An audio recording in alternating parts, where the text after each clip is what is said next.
Hey everybody, it's Paul from CashCrunchGames and I hope all is well with you. So money tip life hack.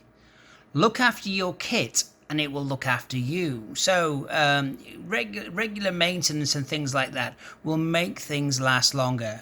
When I played rugby, for example, my rugby boots, instead of lasting a season, would last 2 to 3 because every time I played rugby and things like that, I would spend my time cleaning my boots, making sure they were dry, putting dubbing in them so that the leather remained soft rather than being able to crack and rip.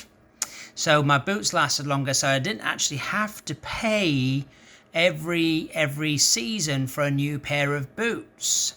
So if you think about that and you think about your vehicles, you think about your computers and all those things, every time you look after something, it's not going to cost you a bill immediately. It may push the bill out eventually, but you're not paying as many bills, which means that for every dollar that you earn, which could be going to those bills because you've been looking after your stuff, you can now put it into savings or investing or even into something else that you really want.